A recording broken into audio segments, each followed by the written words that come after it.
ऐसा इंसिडेंस हमारे साथ में हुआ था कि एक पेशेंट आया जी। ठीक है, तो पेशेंट को जैसे लेटाया पिताजी ने और उनकी स्पाइन पे जस्ट उन्होंने हाथ से मैनिपुलेशन करके बोला कि आपके स्पाइन में ट्यूमर है। ओह, तो अब हम लोग भी, मैं भी उस वक्त सोचने शॉक हो लग गया, गया हाँ। कि हाथ लगा के ट्यूमर तक आप बता पा रहे हैं। तो पिताजी ने बताया कि वो जहाँ पे जो स्पॉट होता है, जो जगह है, तो वो जगह हल्की सी उनको लगी कि थोड़ा सा वार्म है वहाँ से। तो जब टेस्ट कराने गए वो लोग, तो सच में उसके स्पाइनल ट्यूमर था। ओह, तो उसके बाद में हमें भी ऐसा लगा कि ये तो वाह है एकदम। तो फिर जब वो यहाँ पे आए, व्हीलचेयर से आए, और एक बार पापा ने उनको मैनिपुलेशन किया, फर्स्ट सिटिंग में वो खड़े होके वॉक करके गए यहाँ से। वाह, क्या बात है।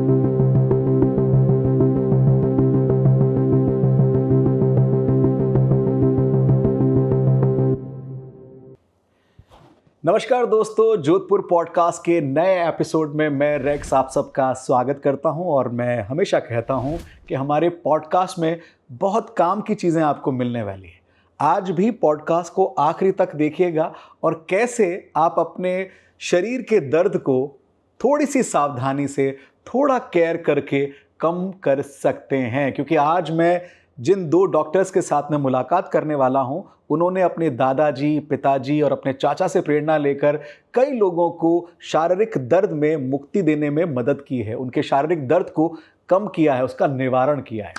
तो जोधपुर पॉडकास्ट के आज के एपिसोड में हम आए हुए हैं Shri Sawarlal osteopath charitable trust के इस हॉस्पिटल में, जिसकी स्थापना 31 मई 2007 में हुई थी। गोवर्धन लाल पारासर जी, डॉक्टर गोवर्धन लाल पारासर जी, जो कि अपने इस अस्थि स्थापन की क्रिया में, विज्ञान में सर्वश्रेष्ठ माने गए हैं। हिंदुस्तान के ही नहीं, विश्व के कई दिग्गज लोगों को उन्होंने उनके शारीरिक दर्द के निवारण में हेल्प किया है, सपोर्ट किया है। कुमारिया कुआ, जो कि शहर का एक हिस्सा है, वहाँ से अपने करियर की शुरुआत की। एक छोटी सी दुकान में डॉक्टर गोवर्धन लाल पारासर जी लोगों के शारीरिक दर्द का निवारण करते थे। अपने पिता स्वर्गीय सावरलाल जी से प्रेरणा लेकर उन्होंने ये सेवा का काम शुरू किया, और उसी सेवा को ये नई जनरेशन, जो आज मेरी खास मेहमान है जोधपुर पॉडकास्ट के इस एपिसोड में, आइए उनसे मुलाकात करते हैं। The young dynamic doctors, doctor Giriraj Parashar and doctor Hemant Parashar. स्वागत है आप दोनों का। कैसे हैं आप? सबसे पहले तो थैंक यू सो मच कि आपने हमारे इस पॉडकास्ट के लिए समय दिया। अब मैं आपसे जानना चाहूँगा कि कैसे दादा, पापा दोनों से इंस्पायर होकर आप यहाँ लोगों के शारीरिक दर्द का निवारण कर रहे हैं? जैसा कि हम शुरू से देखते हुए आ रहे हैं, दादाजी को भी कर्म के लिए वो जाने जाते थे, और मेरे जो पिताजी हैं डॉक्टर गोवर्धन लाल जी पारासर जी, वो भी कर्म के लिए जाने जाते हैं। ठीक वैसे ही एक सेवा के माध्यम से उनको देखा, जब सेवा करते हुए, लोगों का दर्द दूर करते हुए, तो हमें भी ऐसा लगा कि हमें भी इसी पद्धति को, इसी चिकित्सा पद्धति को आगे बढ़ाना चाहिए। तब से हमारे मन में था कि हम भी पापा और दादा के साथ मिलके इस पद्धति को आगे बढ़ाएं। गिरिराज जी, मैं आपसे जानना चाहूँगा, इस चिकित्सा पद्धति के बारे में थोड़ा हमारे व्यूवर्स को बताएं। अस्थि स्थापन या ऑस्टियोपैथ? अस्थि स्थापन एक भारतीय प्राचीनतम चिकित्सा पद्धति है, जिसके माध्यम से बोन, मसल्स, नर्व्स, इन तीनों का मैनिपुलेशन किया जाता है। जैसे किसी को मसल्स का पेन है या सर्वाइकल रिलेटेड है, तो हम लोग उसमें हाथ से ही मैनिपुलेशन करते हैं, जेंटली मसाज देते हैं उसमें, और जो भी अलाइनमेंट जैसे बिगड़ा है बॉडी में, तो उसको रीएडजस्ट करते हैं। और इस पद्धति से ये हिंदुस्तान के कई अलग अलग शहरों में लोगों को उनके शारीरिक दर्द के निवारण में मदद कर रहे हैं। मैं अगर बात करूं श्री सावरलाल ऑस्टियोपैथ चैरिटेबल संस्थान की, तो वर्तमान में नंद किशोर पारासर जी जो हैं वो इसके अध्यक्ष हैं, और उनके सानिध्य में ये दोनों भाई जो हैं अपनी सेवाएं दे रहे हैं। डॉक्टर हेमंत, मैं आपसे जानना चाहूँगा कि कौन सी उम्र में आपको लगा कि मुझे भी इस चिकित्सा पद्धति के साथ जुड़ना है, अपने पापा और दादा की तरह? वैसे तो हम शुरू से ही पापा और दादा के साथ जुड़े हैं, बट जब कोई मरीज पापा के पास आता था दर्द को लेके, और 2-3 दिन इलाज कराने के बाद जब वो दर्द दूर, कंप्लीटली उसका पूरा दर्द दूर हो जाता था, तो वहाँ से ऐसा लगता था कि किसी का दर्द दूर करना एक सबसे बड़ी बात है। तब से मुझे वहाँ से लगा कि नहीं, मुझे भी ऑस्टियोपैथी करना है और पापा के साथ जुड़ के आगे काम करना है। तो आपने कहाँ से पढ़ाई की? मैंने सबसे पहले मास्टर्स ऑफ फिजियोथेरेपी किया। उसके बाद मैं राजस्थान आयुर्वेद यूनिवर्सिटी में हमने ऑस्टियोपैथी किया वहाँ से, और नेचुरोपैथ का कोर्स किया। फिर मैंने डिप्लोमा किया योगा के अंदर। तो सब मिक्स करके मैंने ऑस्टियोपैथी को आगे बढ़ाने का कोशिश किया। डॉक्टर गिरिराज, मैं आपसे जानना चाहूँगा कि कौन कौन सी वो शारीरिक तकलीफ़ें हैं जिनका इलाज इस संस्था में होता है? अस्थि स्थापन चिकित्सा पद्धति से सर्वाइकल, स्लिप डिस्क, घुटनों का दर्द, माइग्रेन, वर्टाइगो, कोई भी तरह का जॉइंट्स पेन और नर्व्स पेन, ये सब अस्थि स्थापन चिकित्सा पद्धति से बहुत सरल तरीके से किया जा सकता है। आपने भी हेमंत की तरह फिजियोथेरेपी किया, उसके बाद ऑस्टियोपैथ किया? मैं भी मास्टर ऑफ फिजियोथेरेपिस्ट हूँ और साथ में अस्थि स्थापन चिकित्सक हूँ। मैं आपसे जानना चाहूँगा डॉक्टर गिरिराज कि आपने पहला कौन सा केस सॉल्व किया था या कौन से पर्टिकुलर इंजरी को आपने ठीक किया था, बेहतर किया था? जैसा कि आपको पता है कि हमारे जैसे फोर फादर्स से ये सब हम लोग करते आ रहे हैं। तो जब मैं मास्टर करने के लिए देहरादून गया हुआ था, तो वहाँ पे हमारे जो कॉलेज में जो एचओडी थे, तो उनका एक क्लिनिक चलता था। तो उनके यहाँ पे एक स्पॉन्डिलाइटिस का एक पेशेंट था। हम लोग उनसे मिलने गए थे कि शाम को हम लोग भी थोड़ा प्रैक्टिस करना चाहते हैं। तो उनके यहाँ पे पेशेंट 7 दिन से वो ट्रीटमेंट ले रहे थे। तो उन्होंने कहा कि चलो आप लोग एक बार आप भी देखना स्टार्ट करो। तो मुझे जो मेरे पिताजी से जो सीखा हुआ था, मेरे दादाजी से जो सीखा हुआ था, तो वो मैंने वहाँ पे अप्लाई किया। और जो पेशेंट उनके पास 10 दिन से चल रहा था और वो 2 ही दिन में पूरा ठीक हो गया। तो उनको भी ऐसा लगा कि ये जो कर रहे हैं बहुत ही अच्छी बात है। तो वो मेरा पहला केस था जिसमें मुझे भी फील हुआ कि हाँ, ये पद्धति अपने को आगे बढ़ानी चाहिए। And the beautiful part of this therapy is कि आप दर्द का निवारण तो करते ही हैं, दूसरों की दुआ का हिस्सा भी बनते हैं। लोग आपको खूब आशीर्वाद देते हैं। हेमंत जी, मैं आपसे जानना चाहूँगा कि ये जो पद्धति है, इस पद्धति के लिए कई बार आपने ये भी तो सुना होगा कि जब हमारे को वहाँ पर ट्रीटमेंट नहीं हुआ, हम वहाँ चले गए, तो आप कैसे ठीक करोगे? ऐसे क्वेश्चन भी तो आते होंगे आपके पास। बिल्कुल, आपकी बात बिल्कुल सही है। बहुत सारे क्वेश्चन आते हैं कि जैसे L4, L5 में हमारे डिस्बल्ज हो गया, तो डॉक्टर साहब आप इसको किस तरह से मैनिपुलेट करेंगे? आप सर्वाइकल में चेंजेस हो गया, तो आप इसको किस तरह से मैनिपुलेट करेंगे? तो ऐसे बहुत सारे क्वेश्चंस आते हैं। जैसे ऑस्टियोआर्थराइटिस हो गया, उसको आप कैसे मैनिपुलेट करेंगे? तो हम उनको पूरा समझाते हैं कि ऑस्टियोपैथी के अंदर ऐसी काफ़ी सारी टेक्निक्स है, जिसके द्वारा हम पेशेंट को धीरे धीरे ट्रीटमेंट देते हुए उनको एक्सप्लेन करते हैं कि देखिए आपको इतना इससे आराम मिलेगा, इतना इससे आराम मिलेगा। तो काफ़ी सारे क्वेश्चंस हमारे पास आते हैं और हम उनको बहुत अच्छे से समझा के उनको बताते हैं। यानी आप ट्रीटमेंट से जवाब देते हैं। अच्छा, आपके पास भी तो कई बार ऐसे आते होंगे ना लोग कि भाई जब एलोपैथी से ट्रीटमेंट नहीं हुआ तो आप क्या मालिश करके हमें ठीक कर दोगे? मैं ट्रीटमेंट वाइज व्यूवर्स को बताना चाहता हूँ कि जैसे हम ट्रीटमेंट में क्या करते हैं, सबसे लास्ट में लोग हमारे पास में आते हैं। तो मैं ये चाहता हूँ कि आप मॉडर्न मेडिसिन्स को थोड़ा सा लास्ट में ट्रीटमेंट दें। सबसे पहले अल्टरनेटिव साइंस में जो भी चीज़ें आती हैं उनको प्रायोरिटी दें। हाँ, फिर भी कई बार आपके पास ऐसा सवाल आता होगा ना कि जब हमारा मॉडर्न मेडिसिन से या एलोपैथी से इलाज नहीं हुआ तो आप कैसे कर दोगे? ऐसे आते तो होंगे आपके पास भी ऑप्शन? बिल्कुल आता है हमारे पास में। और जब वो ठीक हो जाते हैं तो बोलते हैं कि हम लोग पहले क्यों नहीं आए, इतनी सारी MRI, एक्सरे, इतने टेस्ट इतने किए, उसके बावजूद भी आप लोग यहाँ पे केवल हाथ से जो जेंटल मसाज करके ठीक कर रहे हो।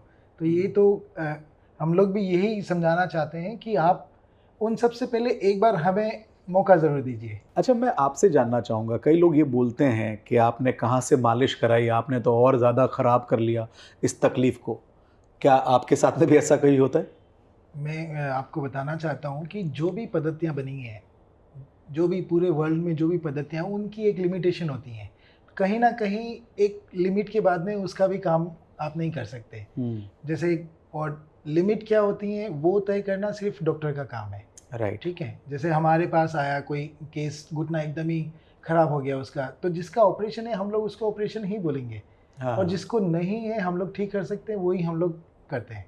डॉक्टर गिरिराज, मैं आपसे जानना चाहूँगा कि यहाँ पर सिर्फ ऑस्टियोपैथ या अस्थिस्थापन का ही ट्रीटमेंट होता है या और कोई पद्धति भी हम मरीजों के लिए यहाँ इस्तेमाल करते हैं? ऑस्टियोपैथी के साथ में हम लोग यहाँ पे फिजियोथेरेपी भी करते हैं और साथ में पंचक्रम में स्पेशली हम लोग जैसे अभ्यंग हो गया और पीपीएस जो पत्रपिंड वाला जो स्वेदन होता है, उसमें क्या होता है जॉइंट्स में जब ऑयल जाता है तो उसके लुब्रिकेशन से हमें काफ़ी फ़ायदा पहुँचता है। तो जो चीज़ हम लोग 6-7 दिन लेते थे ट्रीटमेंट, किसी का ट्रीटमेंट देने में और ठीक करने में, वो चीज़ अब हम लोग 3 से 4 दिन में आराम से कर सकते हैं। तो जो कॉम्बिनेशन ऑफ द थेरेपी है वो साथ में है हमारे यहाँ पे भी। अच्छा, एक और सवाल, जैसे जो पेशेंट यहाँ पर आते हैं, जैसा कि आपने कहा कि आप कोई टेस्ट नहीं करते हैं, then how you get to know about the problem? पुराने डॉक्यूमेंट्स के मद्देनज़र आप तय करते हैं या आप खुद अपना आकलन अलग से करते हैं? उनके चलने के हिसाब से भी हम लोग पहचान सकते हैं और उनका जो स्टैंडिंग पोजीशन है या बैठने का जो तरीका है, द वे ऑफ वॉकिंग, वो कैसे आ रहा है, उससे पता लग जाता है कि उसको प्रॉब्लम क्या है। यानी वो जो पुराना ट्रीटमेंट है उसके अलावा भी आप ऑब्जर्वेशन करते हैं? बिल्कुल। अच्छा डॉक्टर हेमंत, मैं आपसे जानना चाहूँगा कि इन दिनों हम काफ़ी ऐसे सुनते हैं कि किसी की कमर में दर्द हो रहा है, किसी के पैरों में दर्द होता है। जैसे कि मैं अपने घर शाम तक पहुंचता हूं, दिन भर काम करते हुए, कभी इवेंट में चले गए, भागा दौड़ी में आए, तो शाम को आते ही एड़ी के हिस्से में थोड़ा पेन होता है और कई बार ऐसा लगता है कि हाँ थोड़ा आराम कर लें, कमर सीधी कर लें टाइप। तो ये जो पेन्स हो रहे हैं आजकल बॉडी में, इसका क्या मुख्य कारण है? इसका सबसे बड़ा कारण है कि आपकी बॉडी में रिटर्न सप्लाई थोड़ा कम हो रहा है। रिटर्न सप्लाई कम होने की वजह से क्या होता है कि हमारे मसल्स में, हमारे जॉइंट्स में पेन आना स्टार्ट हो जाता है। तो आपको सबसे पहले क्या करना चाहिए, एक्सरसाइज प्रॉपर तरीके से करना चाहिए। एक्सरसाइज अगर आप करते रहेंगे और मैक्सिमम आपको स्पोर्ट्स शूज़ यूज़ करना चाहिए, ताकि क्या है कि आपका जो, जैसा कि आपने बताया कि आपको हिल पेन आता है, एडी में जो दर्द आ रहा है आपको, जी। तो वो दर्द आता है एसिड की वजह से, काफ़ी बार लॉन्ग टर्म स्टैंडिंग की वजह से। तो उसको अवॉइड करने के लिए आप जैसे घर जाके थोड़ा सा हल्का गुनगुना पानी, जो गर्म पानी होता है, उसका आप शेक कर सकते हैं। थोड़ा सा आप पैरों को ऊपर की तरफ रख के बैठें। जैसे आप लंबे टाइम तक सिटिंग करते हैं तो आप आधे पौन घंटे से ज़्यादा मत बैठिए, ओके। क्योंकि उससे क्या होता है कि आपका मसल स्टिफ हो रहा है।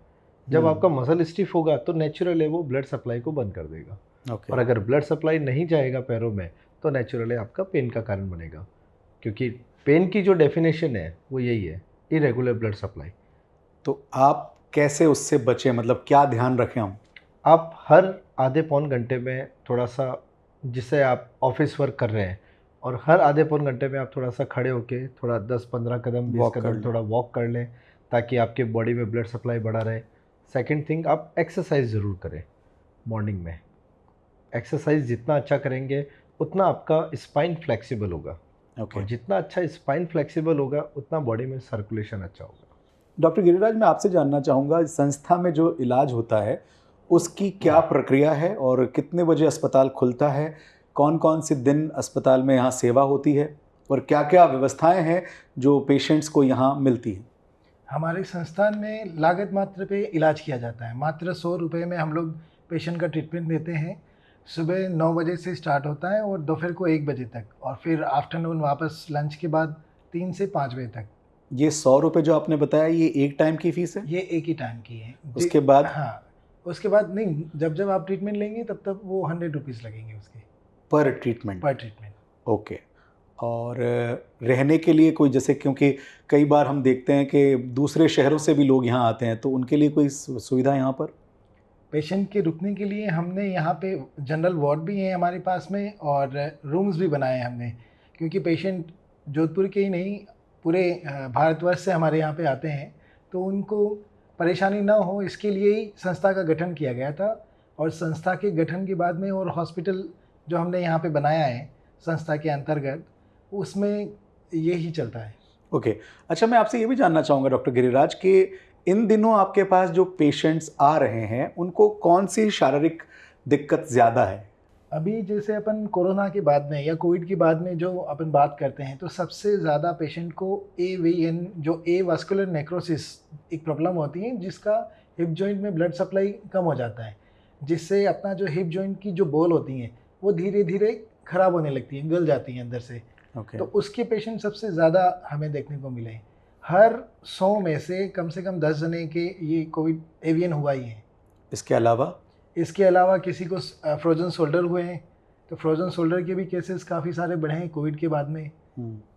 डॉक्टर गिरिराज, मैं जानना चाहूँगा, वैसे तो आम जन को भी यहाँ सेवा मिली रही है, पर कई खिलाड़ी मंत्रियों के पिक्चर्स भी मैंने देखे हैं जिनको आपने या आपके पिताश्री ने अपने इस चिकित्सा पद्धति से दर्द में आराम दिया है। थोड़ा कुछ नाम बताना चाहेंगे उन सितारों का? हमारे पिताजी ने तो लगभग सारे सितारे लोग हैं उनको ट्रीटमेंट दिया है, जिसमें सबसे पहले अमिताभ बच्चन जी हो गए, धर्मेंद्र जी हो गए और मिथुन दा हो गए। इनका तो है ही, साथ में नितिन गडकरी साहब जो हमारे ट्रांसपोर्ट मिनिस्टर हैं, MS धोनी। हाँ, वो मैंने फोटो देखी थी आपकी।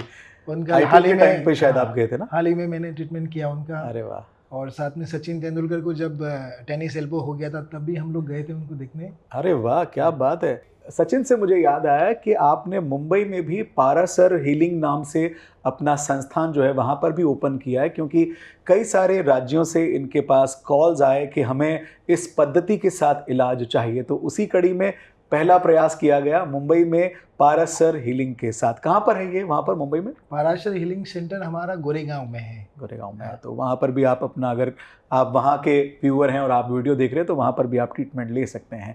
डॉक्टर हेमंत, मैं आपसे जानना चाहूँगा कि आपका यहाँ पर ट्रीटमेंट करने का समय कितने बजे से कितने बजे तक रहता है? हमारे हॉस्पिटल का समय है सुबह 9 बजे से 1 बजे तक एंड शाम को है 3 से 5।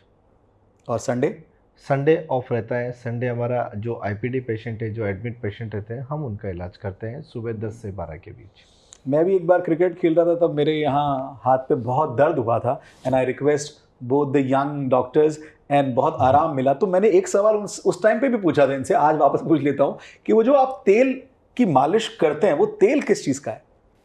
बेसिकली क्या होता है, अपन डायरेक्ट स्किन पे हाथ तो चला नहीं सकते। हाँ जी। ठीक है, तो कुछ ना कुछ लुब्रिकेंट चाहिए हमें। ओके। तो लुब्रिकेंट काफ़ी जितना अच्छा होगा, जितना हाथ स्मूथ उस पर जेंटल मसाज होगा, उतना हम लोग ट्रीटमेंट अच्छे से दे पाएंगे। तो वो तेल का बेस वैसा इतना कुछ नहीं, नॉर्मल जो तिल्ली का जो बोलते हैं अपन, उसका बेस रहता है और उसमें 2-4 जड़ी बूटी मिली रहती है। अरे वाह। पाल्पेशन करने के लिए हम उसको इस्तेमाल करते हैं। एक है ना कहावत है कि ये आदमी सीधी नस पकड़ लेता है, और आई थिंक वो बात आप लोगों पे तो एकदम सटीक बैठती है कि आप कोई भी जब अपना दर्द लेके आता है शरीर का, तो ये सीधी आके उसको एकदम नस दबा ही देते हैं। तो ये ट्रिक का कुछ कोई मैजिक है दादा और पापा या चाचा की प्रेरणा से? ये बिल्कुल उनका आशीर्वाद है हमारे ऊपर और उनकी जो सिखाई हुई जो विद्या है। वैसे अगर मैं बताना चाहूँ आपको तो ये एक तरह की साइंस है। ठीक है, इसमें बाकायदा आपको सारा एनाटॉमी, फिजियोलॉजी पूरा आपको जब तक नॉलेज नहीं होगा तो आप ये ट्रीटमेंट नहीं कर सकते। क्योंकि इसमें क्या होता है, मसल्स का जहाँ से अपन ओरिजिन और इंसर्शन, कहाँ नर्व्स कहाँ जा रही हैं, ये सब शिक्षाएं हमें हमारे पिताजी ने और दादाजी ने बिल्कुल समझाई हमें, और कौन से ट्रिगर पॉइंट्स कहाँ होते हैं, उसको कैसे मैनिपुलेशन करना है, वो सब उनका दिया हुआ है। हाँ, कुछ बता रहे हैं हेमंत। ऑस्टियोपैथी जो काम करती है वो काम करती है रूट के ऊपर। ओके। जैसे प्रॉब्लम की जड़ कहाँ पे है उस पे काम करती है। और जो मॉडर्न मेडिसिन है, अगर अपन इन दोनों को थोड़ा सा अलग करें तो मॉडर्न मेडिसिन काम करती है सिम्टम्स के ऊपर, आपके बॉडी में क्या सिम्टम आ रहे हैं उसके ऊपर, लक्षण क्या है। और ऑस्टियोपैथी काम करती है रूट पे कि ये लक्षण कहाँ से स्टार्ट हुआ। क्या बात है। तो हमारा जो ऑस्टियोपैथी का जो काम करने का या अस्थि स्थापन चिकित्सा का जो काम करने का तरीका है वो है ट्रिगर पॉइंट्स को रिलीज़ करते हैं हम। जैसे इन्होंने मेडिसिन की बात करी है, मॉडर्न मेडिसिन की बात की है, तो मैं यहाँ अपने व्यूवर्स को ये भी बताना चाहूँगा कि इस पद्धति में किसी प्रकार की कोई दवाई नहीं मिलती है कि जाकर सुबह शाम खाने से पहले, खाने के बाद आपको कुछ लेना है। बस आपको जो व्यायाम बताए जाते हैं, जो आपको आपके शरीर का ध्यान रखने के लिए पद्धतियाँ बताई जाती हैं, अगर आप उनका विशेष ध्यान लें और इनकी एडवाइस को मानें तो आपको आपके हड्डियों और मसल्स से जुड़े हुए दर्द से मुक्ति मिल सकती है। श्री सावरलाल ऑस्टियोपैथ चैरिटेबल संस्थान हाउसिंग बोर्ड में है, और गूगल पर आप सर्च करेंगे तो आप इनके फेसबुक, इंस्टाग्राम, यूट्यूब से ऑटोमेटिकली कनेक्ट हो पाएंगे, और वहाँ आप देखेंगे विश्व भर से यहाँ पर पेशेंट्स आते हैं जिनको मेडिकल साइंस में उस तकलीफ़ का इलाज नहीं मिल पाता, तो वो फिर यहाँ आकर इनसे भी राय लेते हैं, और कई लोगों को आप सेवा भाव से उनके दर्द के निवारण में मदद करते हैं।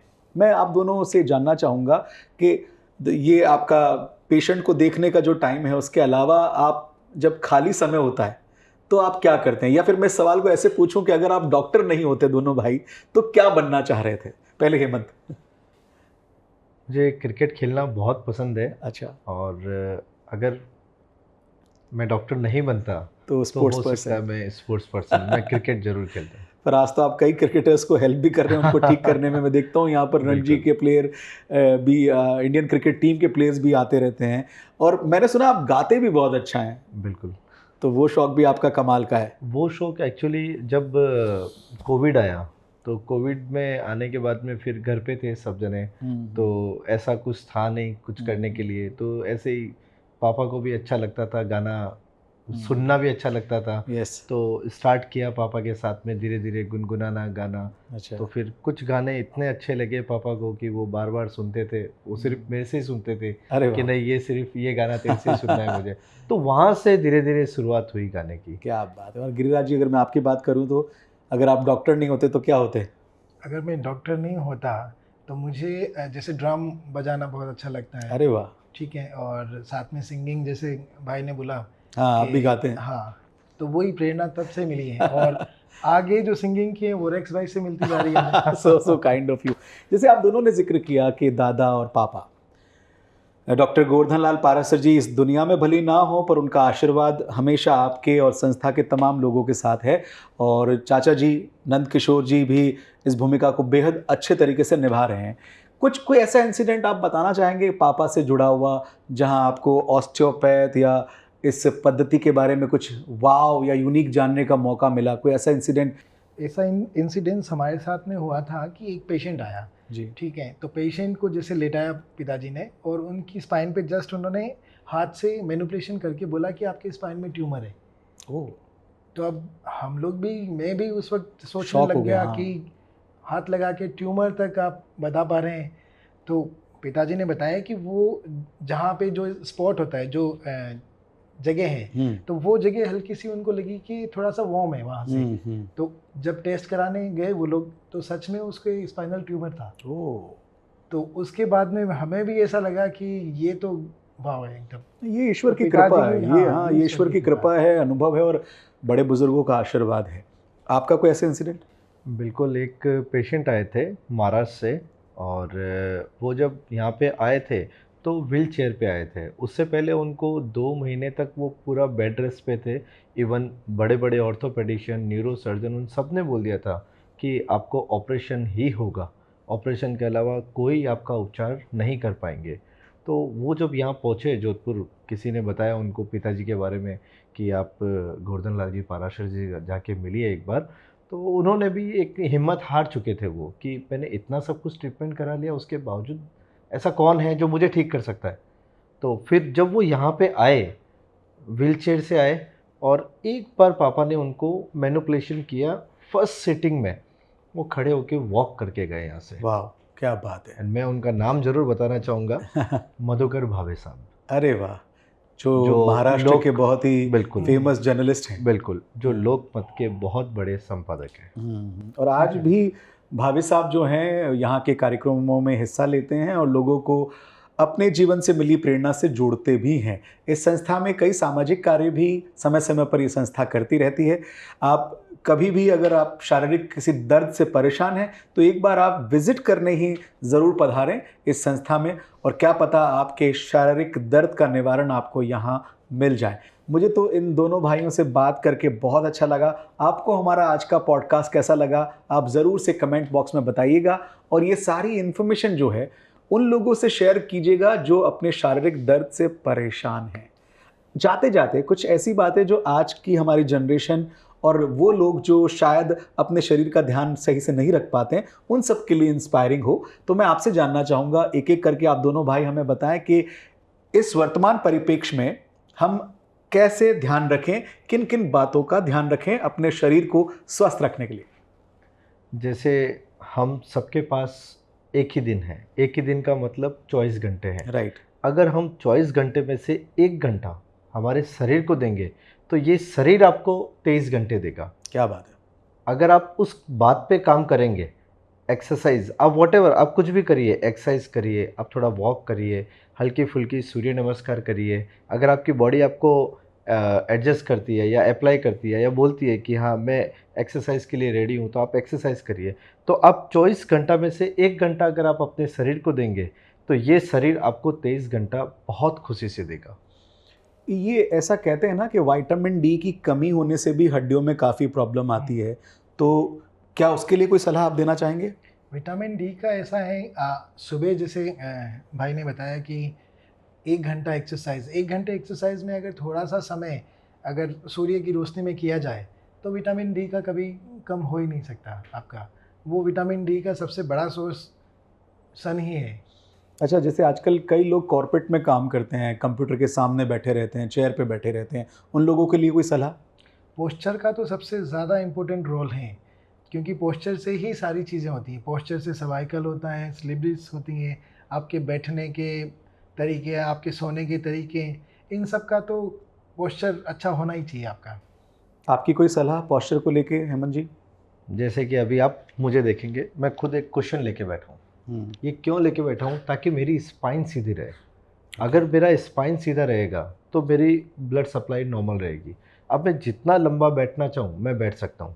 अगर मैं इस पिलो को रिमूव कर दूंगा, उसके बाद अगर बैठूंगा तो मेरा सैक्रम जो है वो टिल्ट हो जाएगा, तो वो सारा प्रेशर स्पाइन के ऊपर आएगा। उससे क्या होगा, धीरे धीरे डिस्क के ऊपर प्रेशर बढ़ेगा और वो प्रेशर बढ़ने से आपको बैक पेन स्टार्ट होगा। बैक पेन से नेक पेन, नेक पेन से आपकी पूरी बॉडी में पेन स्टार्ट हो जाएगा। तो ये थे हमारे जोधपुर पॉडकास्ट के आज 2 खास मेहमान, doctor Giriraj Parashar and doctor Hemant Parashar from Shri Sawarlal osteopath charitable संस्थान, जोधपुर हाउसिंग बोर्ड में ये संस्थान है। और यहाँ पर आपको हड्डियों और मसल्स से जुड़े हुए अलग अलग प्रकार के जो पेन होते हैं उनमें आपको आराम यहाँ पर मिलता है। बाकी तो जब आप कंसल्ट करेंगे, कहते हैं ना कि एक बार टेस्ट कीजिए, ट्राई कीजिए, फिर आपको अपने आप समझ में आएगा कि कौन सी पद्धति आपके शारीरिक बेहतरी के लिए काम आने वाली है। तो मुझे तो आज के पॉडकास्ट में बहुत कुछ जानने को मिला। निश्चित रूप से मैं उम्मीद करता हूं कि आज के पॉडकास्ट में मिली जानकारियों को आप लोगों से शेयर करेंगे और आप अपने शरीर को स्वस्थ निरोगी रखने के लिए सदैव व्यायाम करते रहेंगे। योगा कीजिए, मेडिटेशन कीजिए, एक्सरसाइज कीजिए और स्वस्थ रहिए। बहुत बहुत शुक्रिया आप सबका हमारा आज का पॉडकास्ट देखने के लिए, और आप दोनों का बहुत बहुत शुक्रिया जिन्होंने अपना वैल्यूएबल टाइम दिया। आपको कैसा लगा हमारा जोधपुर पॉडकास्ट? बहुत ही बढ़िया। बहुत बहुत अच्छा लगा। और मैं एक बात और कहना चाहूँगा हमारा संस्था के तरफ से, कि हमारे संस्था एक चीज़ मानती है कि we treat God will cure. क्या बात है। जब तक आपके ऊपर ईश्वर की कृपा नहीं होगी, चाहे वो डॉक्टर है चाहे वो पेशेंट है, आप ठीक नहीं हो सकते। और ये भक्ति का माहौल आपको यहाँ नज़र भी आएगा जब आप यहाँ पर ट्रीटमेंट के लिए आएंगे। किस तरह अपने पूर्वजों की चिकित्सा पद्धति को ये नई जनरेशन फॉलो कर रही है, आगे बढ़ा रही है। वाकई ही देखने लायक होगा ये मंज़र। तो आप ज़रूर, अगर आप शारीरिक दर्द से परेशान हैं या आपके फैमिली में, आपके आसपास, आपके ऑफिस में, तो एक बार आप ज़रूर पधारिएगा श्री सावरलाल ऑस्टियोपैथ चैरिटेबल संस्थान। हमारा आज का पॉडकास्ट यहीं समाप्त होता है। अगले इंटरव्यू में फिर आपसे मुलाकात होगी। तब तक के लिए स्वस्थ रहिए, मस्त रहिए।